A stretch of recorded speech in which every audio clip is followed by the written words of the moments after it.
ॐ अज्ञानतिमिरान्धस्य ज्ञानाञ्जनशलाकया चक्षुरुन्मीलितं येन तस्मै श्रीगुरवे नमः। वाञ्छाकल्पतरुभ्यश्च कृपासिन्धुभ्यैव च पतितानां पावनेभ्यो वैष्णवेभ्यो नमो नमः। श्री कृष्ण चैतन्य प्रभु नित्यानंद श्री अद्वैत गदाधर शिवसदि गौर भक्तवृंद। हरे कृष्ण कृष्ण कृष्ण हरे हरे, हरे राम राम राम हरे हरे। हरे कृष्णा। आज हमारा रिवीजन का दिवस है। हम जो 11th क्लास से लेके 15th तक हुआ है इस वीक में, तो उसके बारे में अभी हम 2 दिन रिवीजन करेंगे। तो इसमें रिवीजन से पहले मैं कुछ थोड़ा सा आपसे कहना चाहता हूँ। जैसा कि पहले भी आपने श्रवण किया है कि भगवत गीता को अर्जुन को श्रवण कराया भगवान ने। क्योंकि अर्जुन को ही क्यों कराया? क्योंकि जो अर्जुन शब्द बना है वो बना है आर्जव धातु से। आर्जव अर्थात उसका अर्थ होता है सरलता। तो सरल स्वभाव ही गीता के यथार्थ अर्थ को ग्रहण कर सकता है, वही इसके योग्य है। और हमने यह ग्रुप जो है किसी भी वाद विवाद में पढ़ने के लिए नहीं, बल्कि अपने जो जीवन का हमारा उद्देश्य है कि हम परमार्थ की ओर आगे बढ़ें, तो उसके लिए हमने इसको ज्वाइन किया है। और किस प्रकार से जो गीता के सिद्धांत हैं वो हमारे जीवन में अर्थात हमारे आचरण में आ सके धीरे धीरे। और मुझे विश्वास है कि अगर हम सरल हृदय से सुनेंगे, श्रवण करेंगे, बिना किसी कपट के और बिना भगवान के शब्दों में दोष दृष्टि रखे हुए, तब अवश्य ही हमारी जो है दूषित जो वृत्तियां हैं वो कुछ थोड़ी शिथिल होंगी, कुछ कम होंगी। वो जैसे कि हमें पता है कि किसी एक सज्जन ने इस सप्ताह में कोई प्रश्न किया था, तो उससे पता लग जाता है उनकी विचारधारा कि किस प्रकार की है। और वो संभवतः है हमारी इस अवस्था में, हमारी जो लर्निंग स्टेज है, तो इसमें हमारा वो सहायक नहीं हो सकती है, बल्कि हमें भ्रमित करने में ही हमारी सहायता देगी। और हमारा निश्चय है कि हम भ्रमित नहीं होना चाहते हैं। इसलिए हमको इस प्रकार की विचारधारा से स्वयं को बचाना होगा और श्रद्धा पूर्वक हमें अपने सब्जेक्ट मैटर पर ही रहकर उसको श्रवण करते रहें। क्योंकि जगत में भी हम देखते हैं कि अगर हम किसी भी विषय के ऊपर आर्ग्यू करते हैं, तर्क करते हैं, तो उसका कोई आधार नहीं होता है। तर्क की कोई प्रतिष्ठा ही नहीं बताई गई है, क्योंकि एक तर्क के विरुद्ध दूसरा उससे बड़ा तर्क उपस्थित किया जा सकता है। इसलिए हम यहाँ तर्क की बात नहीं कर रहे हैं। और हमारा जो शास्त्रों का विषय है ये बहुत गूढ़ है, इसमें तर्क की कहीं संभावना नहीं होती है। जिसको हम क्लैरिफिकेशंस का नाम देते हैं, वो क्लैरिफिकेशंस ना होकर ज्यादातर तर्क ही होता है। क्योंकि उससे हमारी उस क्लैरिफिकेशन से या उस सो कॉल्ड क्लैरिफिकेशन से जो तर्क ही है, हमारी कहीं परमार्थिक उन्नति नहीं हमको नजर आती आगे हो रही होगी। क्या उस प्रश्न का वह उत्तर जानकर, क्या मेरा परमार्थिक लाभ होगा? तभी वो प्रश्न जो है प्रश्न है, तभी वो प्रश्न जो है रियल प्रश्न है आपका, जो आपसे रिलेट कर रहा है, जो संबंधित है डायरेक्ट, कि हाँ इससे मेरी बुद्धि और खुल गई। तो इस प्रकार से किसी भी प्रश्न का अर्थ जानते हुए ये जानने के लिए कि वक्ता को इसका उत्तर आता है कि नहीं, ये हमारा कोई उद्देश्य है ही नहीं। और ना ही इसलिए ये ग्रुप रखा गया है किसी तरह के लिए भी। तो इसलिए हमने क्या किया है कि मैंने भी जो सुना है मैं वही बोल रहा हूं, मैं अपने आप से नहीं बोल रहा हूं। इसलिए मैं सब प्रश्नों का उत्तर देने में बिल्कुल असमर्थ हूं। हाँ, अगर कुछ जो मैंने कहा है अगर उससे डायरेक्ट रिलेटेड है कुछ प्रश्न और मुझे अगर समझ में आ जाता है, तब मैं उसका उत्तर शायद दे पाऊंगा। इसीलिए हमको सिर्फ यही करना है कि किसी भी चीज को जो हमारे को समझ नहीं आ रही है, थोड़ा सा हम उसके लिए धैर्य रख के और श्रद्धा पूर्वक अगर हम सुनते रहेंगे तो हमारे ऊपर कृपा होगी भगवान की। और जब हमारे ऊपर हरि गुरु वैष्णव की कृपा होती है, तभी हम उसका अर्थ जो है हृदय में अपने आप प्रकाशित हो जाता है। तो इसी बात को हम ध्यान में रखते हुए और हम इस बात को ध्यान में रखते हुए हम आप श्रवण में आगे बढ़ते हैं। तो इस प्रकार हम देख रहे हैं कि हम जैसे तत्व के ऊपर यहाँ अभी फोकस कर रहे हैं, तो इसलिए आवश्यक भी है, क्योंकि अगर हम किसी भी वस्तु के जो इंग्रेडिएंट्स को नहीं जानेंगे ना, तो मार्केट में जाकर हमको सही वस्तु नहीं का ज्ञान ना होने के कारण हमारे को कोई भी भ्रमित कर सकता है। वो कोई भी कह सकता है कि ये ऐसा है, ये ऐसा है, ये तुम्हारे लिए ज़्यादा अच्छा है, ये तुम्हारे लिए ज़्यादा अच्छा है। लेकिन अगर हम उसके थोड़े से अर्थ जान जाएंगे, उस इंग्रेडिएंट्स की प्रॉपर्टीज को जान जाएंगे, तब हमको कोई भ्रमित नहीं कर पाएगा। तो हमारा जो तत्व ज्ञान है, ये हमको क्या करता है कि प्रारंभिक अवस्था में, साधना की प्रारंभिक अवस्था में, ये हमको गिरने से बचा रहा है। इसलिए इसकी मात्र इतनी उपयोगिता है कि ये हमको एक बैसाखी की तरह संबल दे रहा है, हम सहारा दे रहा है। अबे हम क्या है, हम छोटे बच्चे हैं, हमको चलना नहीं आता है इस रास्ते के ऊपर, तो इसलिए हम तत्व को जानकर थोड़ा सा इन रास्ते पर चलने का अभ्यास हमारा जब दृढ़ हो जाएगा, तब इसकी जरूरत नहीं होगी, फिर कुछ जानने की जरूरत नहीं होगी, फिर तो स्वयं सारी स्फूर्ति होने लगेंगी परमार्थ की ओर से आपको। इस प्रकार ये तत्व ज्ञान साधना का डायरेक्ट अंग ना होते हुए भी हमारी श्रद्धा को दृढ़ करने में हमारा सहायक होता है। ये बात समझते हुए फिर हम लोग जो है इसको आगे बढ़ते हैं, और इसलिए इसको जानना भी अत्यंत आवश्यक है। अच्छा, अब हमारा उद्देश्य यही रहेगा कि हम श्रद्धा पूर्वक श्रवण करें, दोष दृष्टि ना रखें और अपने चित्त को शुद्ध कर सकें, जिससे हमारी जो चेतना है उसका स्तर कुछ ऊपर उठे। जब चेतना ऊपर उठेगी, जब हमारी कॉन्शियसनेस ऊपर उठेगी, तभी उसके अंदर जो है हमसे जो श्रेष्ठ तत्व है, भगवत तत्व है, उसका आविर्भाव संभव है। तभी वहां पर वो अपना स्थान बना पाएंगे। इस प्रकार हम इसमें थोड़ा सा अब आगे बढ़ते हैं। अब इस सप्ताह हमने क्या किया है कि हमने शरीर तत्व की व्याख्या चल रही है हमारी, और शरीर के अंदर पहले हुआ स्थूल शरीर और सूक्ष्म शरीर। स्थूल शरीर क्या है? ये बेसिकली अगर इसको समझें हम कि ये जो बाह्य करण है स्थूल शरीर, दिस इज एन हार्डवेयर। जैसे एक मोबाइल है, उसके अंदर क्या होता है, एक हार्डवेयर होता है, और दूसरा एक होता है उसे सॉफ्टवेयर। तो हमारा जो अंतःकरण है वो सॉफ्टवेयर है।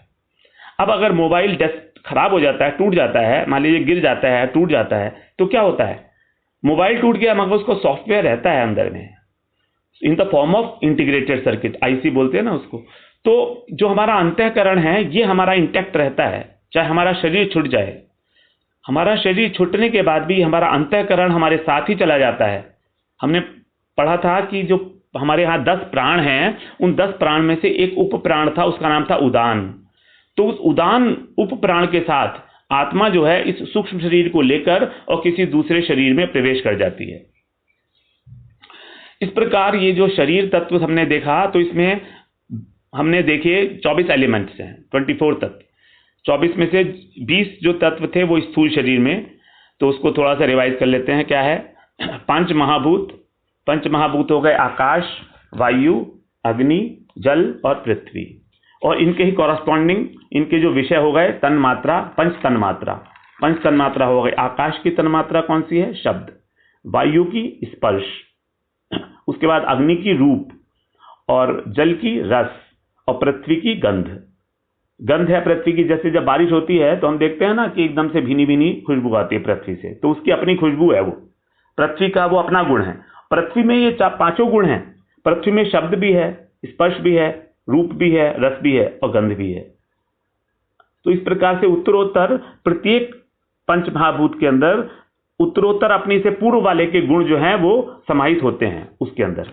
जैसे आकाश में सिर्फ शब्द का गुण है, वायु में शब्द भी है और अपना गुण है स्पर्श, वो भी है। इस प्रकार से ये पंच महाभूत हो गए, पंच तन्मात्रा हो गई जो उनके विषय हैं। उसके बाद हमारी 5 ज्ञानेंद्रियां हो गई, कर्ण, चक्षु, जीवा, त्वचा और नासिका, और 5 कर्मेंद्रियां हो गई, वाक, पाद, पाणी, पायु और उपस्थ। इस प्रकार से ये हमारे 20 तत्व हो गए हमारी स्थूल शरीर के, जिनसे हमारा ये शरीर बना है। ये हमारा शरीर जो बना है ये इन्हीं से मिलकर बना है। उसके बाद 4 बताए थे अंतःकरण में है, मन, बुद्धि, अहंकार और चित्त। मन का मतलब माइंड, बुद्धि मतलब इंटेलेक्ट, अहंकार मतलब ईगो, और उसके बाद चित्त का मतलब हार्ट। तो इस प्रकार अब हर एक अंतःकरण की एक वृत्ति बताई थी। मन की वृत्ति है संकल्पात्मक, संकल्प विकल्प करता है। मन का कार्य है संकल्प और विकल्प करना। संकल्प, विकल्प और कामना की उत्पत्ति। कामनाएं इसमें, इच्छा इसी में होती है। तो जैसे 13वें अध्याय में गीता के बताया ना, इच्छा द्वेष सुख दुखम संघात चेतना धृति। तो इसमें जो पहली 4 थी, इच्छा द्वेष सुख और दुख, ये मन के धर्म है। तो जब हमारे ये हमारे मन के धर्म हो जाते, इच्छा द्वेष सुख और दुख, इस प्रकार से। और फिर बुद्धि का क्या था? बुद्धि निश्चयात्मक है। बुद्धि निश्चयात्मक होती है, उसका नेचर निश्चयात्मक, वो निश्चय करती है, विचार करती है विवेक से, विवेकपूर्ण, कि क्या मेरे लिए अच्छा है, क्या मुझे बुरा है, क्या मेरे लिए ठीक नहीं है। जब सारे तथ्य उसके आगे रखे जाते हैं तब वो विचार करती है। उसके बाद चित्त, अहंकार में अभिमान होता है कि कर्तापन का जो भाव है। और चित्त में स्मरण, चिंतन का जो चिंतन होता है वो स्मरण से, चिंतन चित्त में होता है, स्मरण है। ये चित्त को हृदय भी बोलते हैं, यही भावों का आधार है। और यही सबसे इंपॉर्टेंट एलिमेंट हो जाता है हमारा लास्ट का, जहां से भगवान का प्रकाश जो है पूरे अंतःकरण को जो है प्रकाशित करता है। इस प्रकार ये हमारा शरीर हुआ। शरीर में स्थूल और सूक्ष्म, ये 2 हुए, लेकिन ये दोनों ही जड़ हैं, दोनों ही जड़ माने गए हैं ये। परंतु क्योंकि अंतःकरण हमारा जो है स्थूल शरीर, ये हमारा आत्मा की बहुत क्लोज में है, और आत्मा स्वयं प्रकाश वस्तु है। आत्मा प्रकाशवान वस्तु है, चेतन वस्तु है। तो उस आत्मा का जो प्रकाश है, इसमें जब प्रतिभासित होता है अंतःकरण में, तब हमको ऐसा लगता है कि हमारा शरीर, कि हमारा जो ये मन है ये चेतन है, जबकि मन चेतन नहीं है। लेकिन आत्मा की सन्निधि के कारण इसमें चेतनता का आभास हो रहा है। इसलिए इस अंतःकरण चतुष्टय को हम जड़ ना मान के चेतनाभास भी बोल देते हैं। स्थूल शरीर तो हमारा जड़ है ही है, लेकिन जो सूक्ष्म शरीर है, क्योंकि इसमें प्रतिभासित करने की क्षमता है आत्मा के प्रकाश को, इसलिए इसको हम बोलते हैं चेतनाभास। चेतना का आभास है ये। It is something in between the two. स्थूल शरीर और आत्मा के जो बीच का एक तत्व है, उसको बोलते हैं हम अंतःकरण, इसलिए इसको बोल चेतनाभास। चेतन और जड़, इसमें जो डिफरेंशिएशन करेंगे वो कैसे करेंगे? चेतन तत्व की 3 शक्तियां हैं, इच्छा शक्ति और अनुभव शक्ति, इच्छा शक्ति और क्रिया शक्ति। अर्थात चेतन तत्व अनुभव करेगा किसी भी वस्तु को, उसके बाद फिर इच्छा भी करेगा और क्रिया भी होगी उसके अंदर, ये तीनों चीजें होंगी। तो आत्मा के अंदर ये तीनों चीजें हैं, और यही आत्मा के अंदर जो तीनों शक्तियां हैं अंतःकरण के अंदर प्रतिफलित होती हैं।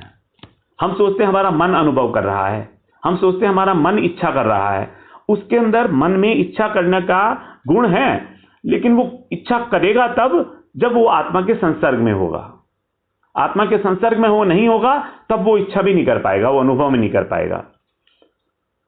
जैसे अगर किसी समय में डॉक्टर अगर उसको इंजेक्शन दे देते हैं तो क्या हो जाता है? इंजेक्शन दे देते हैं किसी समय, अगर उसको एनेस्थीसिया दे देते हैं, तो आत्मा से कुछ समय के लिए जब संसर्ग तोड़ दिया जाता है तो मन की जो सुख और दुख को अनुभव करने की शक्ति है वो भी खत्म हो जाती है। मन तो है मगर वो सुख और दुख अनुभव नहीं कर रहा है। कोमा में भी ऐसे ही होता है। इस प्रकार से हमारी आत्मा ही है जो हमारी अनुभव, इच्छा और क्रिया शक्ति को रिफ्लेक्ट करती है हमारे अंतःकरण के अंदर। बिकॉज दिस अंतःकरण is basically a very fluid like stage. ये तदाकार हो जाता है अंतःकरण हमारा, जिस चीज में जाता है, घुसता है, उस चीज के अंदर उसी का रूप धारण कर लेता है, तादात्म्य स्थापित कर लेता है। तभी हमको सुख के और दुख के साथ अपने को आइडेंटिफाई कर लेते थे। हम कहते हैं मैं दुखी हूं, मैं सुखी हूं।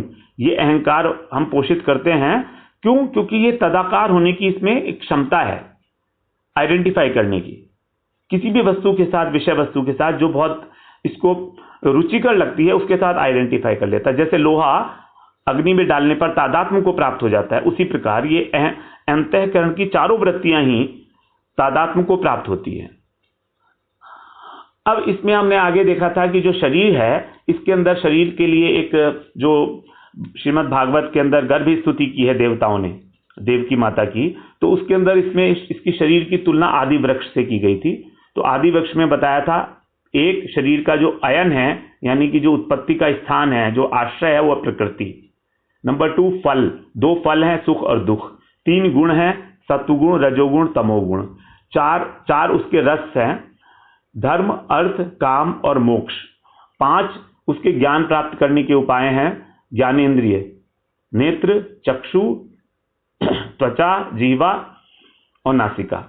उसके बाद 6 विकार हैं, 6 विकार हैं और 6 स्वभाव हैं इस शरीर के। ये थोड़े इंपॉर्टेंट हैं। इसका स्वभाव है शोक, मोह, जरा, जरा माने बुढ़ापा, मृत्यु, सु, भूख और प्यास। ये 6 इसके स्वभाव हैं। तो इसके जो धर्म है देह के ये हैं। अब अगर हम कहते हैं कि हम अपनी इस अवस्था में, जो हमको बद्ध अवस्था बोलते हैं, बद्ध अवस्था का मतलब होता है जब हम माया के चंगुल में फंसे हुए हैं, जो कि हमारी अवस्था अभी है। तो इस 2 अवस्थाएं हैं, बद्ध अवस्था और मुक्त अवस्था। तो हम अभी मुक्त नहीं है। तो जब तक हम माया के वश में हैं तब तक हमको बोलते हैं बद्ध जीव। तो जो बद्ध जीव है वो देह धर्म में प्रतिष्ठित है नेचुरली। ये देह का धर्म है शोक, हमको शोक भी होगा, हमको मोह भी होगा, हमको मृत्यु भी आएगी, हमको बुढ़ापा भी आएगा, भूख भी लगेगी और प्यास भी होगी। ये देह धर्म में प्रतिष्ठित होना है। अब हमारा क्या उद्देश्य है? इस देह धर्म से थोड़ा ऊपर उठकर आत्म धर्म में प्रतिष्ठित होना। वही है हमारा उद्देश्य कि हम किस प्रकार से ये जो देह धर्म है इससे उठकर आत्म धर्म में प्रतिष्ठित हो। तो हम जब आत्मा की, जीवात्मा की बात करेंगे तब वहां पर आत्म धर्म की व्याख्या की जाएगी और उसका तरीका क्या है फिर वो आगे देखा जाएगा कि किस प्रकार से ये प्रोसेस होगी। उसकी बहुत सारी प्रोसेसेस हैं, अलग अलग तरीके हैं उसके। भगवान ने अलग अलग योग बताए हैं, ज्ञान योग, ध्यान योग, कर्म योग, भक्ति योग। तो ये इसमें कौन सा हमको सूट करता है, कौन सा कन्वीनियंट है, कौन सा सरल है, उस हिसाब से ही हम लोग अपना निश्चय कर पाएंगे। किस चीज में हमारी रुचि है, हमारे पूर्व जन्म के संस्कार हमें कहां पर प्रेरित कर रहे हैं, ये सारी बातें सोच के हम लोग अपने को आत्मधर्म में प्रतिष्ठित करने की चेष्टा करेंगे। फिर 6 विकार हैं शरीर के, ये भी स्वाभाविक धर्म है। जन्म होता है, वृद्धि होती है, स्थिति मतलब एज इट इज रहता है वो, उसके बाद परिणाम होता है, उसका फल निकलते हैं पेड़ में से, फिर क्षय, उसका धीरे धीरे क्षय होने लगता है और फिर अल्टीमेटली उसका विनाश हो जाता है। तो और इसके जो धर्म है क्या है? आहार, निद्रा, भय और मैथुन। ये 84 लाख योनियों में ये चारों की चारों क्रियाएं हम लोग करते हैं। आहार, निद्रा, भय और मैथुन, इसमें ही यही है हमारा धर्म।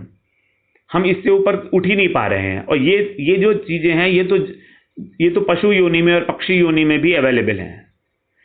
तो इस जीवन की महत्ता को समझते हुए, मनुष्य देह की महत्ता को समझते हुए हमें परमार्थ के लिए जो कुछ भी यत्न करना है वो अभी कर लेना है।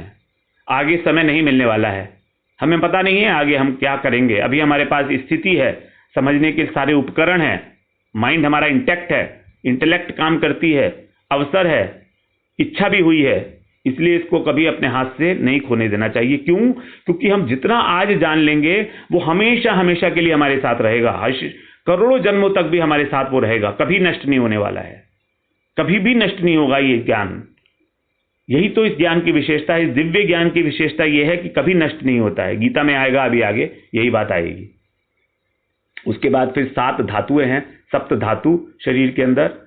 उसके बाद फिर 8 इसके अंदर महाभूत हैं, पंच महाभूत, मन, बुद्धि, अहंकार, उसकी बात हो ही गई है। 9 द्वार हैं और 10 प्राण हैं, 5 प्राण हैं, 5 उप प्राण हैं और 2 पक्षी हैं, खग। जो खग मतलब जो आकाश में विचरण करते हैं, वो इसके ऊपर बैठे हैं, इस वृक्ष के ऊपर। और उन पक्षियों का इस वृक्ष के साथ कोई भी डायरेक्ट संबंध नहीं है। वो अपनी इच्छा से बैठ भी सकते हैं और उड़ भी सकते हैं। वृक्ष अगर खत्म हो जाएगा तो पक्षी के ऊपर कोई असर नहीं पड़ेगा, पक्षी एज इट इज रहेंगे। और वो पक्षी आपस में दोनों सखा हैं, दोनों सहोदर हैं, दोनों साथ साथ ही इस शरीर में प्रवेश किए हैं। मगर उसमें प्रॉब्लम क्या है कि एक पक्षी सुख और दुख का फल को खा रहा है। इस पेड़ के जो फल थे, सुख और दुख, ये उनको खा रहा है। और दूसरा पक्षी उसको मना करता है, लेकिन तो भी वो खा रहा है। फिर वो उसको चुपचाप देखता रहता है, उसका साक्षी मात्र है, वो है परमात्मा। तो परमात्मा जो और जीवात्मा, ये 2 पक्षी हैं जो इसके ऊपर बैठे हुए हैं। इस प्रकार बताया कि ये हमारा सूक्ष्म शरीर हुआ। अब मन के स्वभाव के बारे में बताया था कि मन कैसा है। मन का स्वभाव बताया था, गीता में बताया है आगे भगवान ने। हमारा मन चंचल है, प्रमथनशील है, बलवान है और दृढ़ है। ये उसके 4 गुण हैं मन के, ऑटोमेटिक ये मन में है, ये हम कुछ कर नहीं सकते उसके अंदर। हमारा मन कैसे है? चंचल। चंचल कैसे? जैसे कि दीप शिखा होती है, उसको अगर वायु में रख दिया जाए तो वो कितनी चंचलता को प्राप्त हो जाती है, वो हिलती रहती है हमेशा। तो इसका मन का स्वभाव भी ऐसे ही है कि वो कभी इधर देखता है, कभी उधर देखता है, कभी एक जगह पर स्थित नहीं रहना चाहता है। यह है उसकी चंचलता। इसलिए इसका उदाहरण, इसलिए इसको दिया गया, वायु से इसकी तुलना की गई है कि वायु की तरह जो है, क्योंकि वायु को वश में नहीं कर सकते हैं। उसके बाद दूसरा है प्रमथनशील है। ये प्रमथनशील का मतलब मथानी की तरह, जैसे मथनी जो है वो हम दही बिलोते हैं तो अंदर दही को बिल्कुल शुद्ध कर देती है। उसी प्रकार ये मन में अगर कोई विचार आ जाता है उसकी लाइक्स और डिसलाइक्स के अनुसार, रुचि के अनुसार, तो वो मन को शुद्ध कर देती है, सारे शरीर को शुद्ध कर देते हैं। हम बेचैन हो जाते हैं, हमारी इंद्रियां चंचल हो जाती हैं। शांत बैठे थे चुपचाप, मन में कोई विचार आ गया किसी के फेवर में या किसी के अगेंस्ट में, तो बस परेशान होने लगेंगे, उठ के टहलने लगेंगे, कुछ ना कुछ करना चाहेंगे, निकलता ही नहीं है, सारे शरीर को मत देता है, परेशान कर देता है, हमको शुद्ध करता है। यही इसकी विशेषता है। और बलवान भी बहुत है, मत हाथी की तरह से। जैसे हाथी होता है, पागल हाथी जो होता है, उसको आप अंकुश मारो तो भी वो कंट्रोल में नहीं हो सकता है, कितना ही प्रहार करो, वो क्या करेगा, मनमानी करेगा और आपको जंगल में ले जाएगा, बेहद जंगल में जबरदस्ती चला जाएगा, जंगल की ओर भागेगा। वो जंगल क्या है, विषय। जो विषय रूपी जंगल है, ये मन हमारा उसी के अंदर भागता रहता है। विषय कौन से, शब्द, रूप, स्पर्श, गंध, रस, ये 5 विषय हैं जो हमारे संसार जो हमको प्रोवाइड करता है। हम चारों तरफ इसी में भाग रहे हैं। कैसे हम अच्छा देखें, कैसे हम अच्छा सुने, कैसे हम अच्छा खाएं, कैसे हम अच्छा गंध लें, कैसे हम अच्छा स्पर्श करें, सारी की सारी हमारी शक्ति मन के कहे के अनुसार इन्हीं विषयों में डूबी रहती है, हर वक्त इसी में। यही 24 आवर हमारी चिंता होती है। और इसके अलावा कभी हम भगवत चिंता करते ही नहीं, ना हमारे पास वक्त है, ना हमारा इंटरेस्ट है उसमें। क्यों? क्योंकि बलवान है मन, सुनेगा भी एक कान से तो दूसरे से निकाल देगा, क्योंकि बुद्धि वीक है ना। बुद्धि वीक होने के कारण बुद्धि को पता है कि क्या ठीक है, तो भी वो सुनता ही नहीं है। मन की उपमा दी है एक 8 साल के बच्चे की तरह से। 8 साल का बच्चा कैसे होता है, अगर उसको कोई चीज मना करो कि बेटे वहां पर नहीं झांकना, तुम देखकर उस खिड़की में से झांकना मत, तो वो क्या करेगा, उसी खिड़की में जाके देखेगा। उसको मना करो, वो झेकेगा। उससे बोला बेटे तुमको कोल्ड ड्रिंक नहीं पीनी है, तो वो कोल्ड ड्रिंक ही पिएगा। मन भी ऐसा ही है, इसको जो मना करोगे वे वही करेगा। इसलिए इसको कैसे बुझाया जाए। जैसे 8 साल के बच्चे को, उसको हम क्या करते हैं, फुसला देते हैं। कोई उसको थोड़ा सा खिलौना दे देते हैं या कोई अच्छी सी चीज दे देते हैं, वो उसमें रम जाता है, वो उसको भूल जाता है। इसी प्रकार मन को बहुत बहुत ध्यानपूर्वक फुसलाकर और अपना काम उससे निकाल लेना है, क्योंकि काम यही होगा, इसी से होगा। काम मन ही करेगा हमारा। भगवत प्राप्ति मन में ही आएगी। पहले तो इच्छा होगी ना भगवत प्राप्ति की, तो वो इच्छा ही तब आएगी। तो उसको फुसलाना पड़ेगा पहले, जैसे बच्चे को फुसलाते हैं। और अगर मान लो नहीं, जबरदस्ती करेंगे, जोर जबरदस्ती अगर करेंगे इसके साथ, तो विद्रोह कर देगा। इसके विद्रोह इसका बड़ा भयंकर होता है, पागल हाथी की तरह से। ये सब उजाड़ के रख देगा हमारे को, हमारे अंतःकरण को बिल्कुल क्षुब्ध कर देगा, पागल बना देगा हमको। इसी प्रकार इसका स्वभाव है दृढ़ता। जो भी पकड़ता है बड़े पक्की तौर से पकड़ता है। जैसे वो बताया था, एक तंतु नाग होता है जिसे गो बोलते हैं, तो वो क्या करता है, जिस किसी वस्तु को पकड़ता है उसके साथ तदाकार हो जाता है, आइडेंटिफाई कर लेता है उसको अपना, वो सोचता है कि ये मैं ही हूं। तो इस प्रकार से मन की जो वृत्ति है तदाकार होने की, तो दृढ़, इतना दृढ़ है कि किसी भी तरह से उस चीज को नहीं छोड़ सकता। और हमें क्या करना है, हमें अपने स्वभाव, जो हमारा विकृत स्वभाव है, इसकी दृढ़ता को शिथिल करना है। तो इसलिए हमको बहुत सावधानी पूर्वक, अभ्यास पूर्वक, समझा बुझा के मन को सारा काम निकालना है। हमारा काम क्या है, हमारा काम है अपना उद्देश्य, आत्मा को बलिष्ठ करना हमारा उद्देश्य है। और ये करेगा, मन की सहायता के बिना होगा नहीं। तो मन से सहायता लेनी है, इसलिए मन को हमको बार बार फुसलाना पड़ेगा। और फिर उसके साथ ही साथ भगवान ने 2 उपाय बताए इसको वश में करने के, अभ्यास और वैराग्य। अभ्यास हुई इसकी औषधि और वैराग्य हुई इसका पथ्य, परहेज। दोनों ही जब हम देते हैं तो मन धीरे धीरे धीरे धीरे लाइन पर आ जाता है। अभ्यास का मतलब कैसे, जैसे अभ्यास होता है, हम बार बार विषय वस्तु में ही उस अपने मन को लगाएंगे खींच के, और जब लगातार हम करते रहेंगे लंबे समय तक, तब उस अभ्यास से जो है मन जो है ट्रैक पर आ जाता है। जैसे अगर हम सुबह को उठने का अभ्यास करें, अगर हम 21 डेज तक लगातार सुबह को उठने लगें तो क्या होगा, हमारी आंखें अपने आप खुलने लगेंगी। ये है अभ्यास। तो इस प्रकार से हम लोग अभ्यास और वैराग्य से इस मन को वश में करने के लिए यत्न कर सकते हैं भगवान की वाणी के अनुसार। फिर कल को हम लोग तत्व चर्चा करेंगे। अहंकार, 3 तत्व रह गए, बुद्धि, अहंकार और चित्त, वो तीनों कल कवर कर लेंगे। ठीक है। वांछा कल्पतरुभ्यश्च कृपा सिंधुभ्य एव च पतितानां पावनेभ्यो वैष्णवेभ्यो नमो नमः।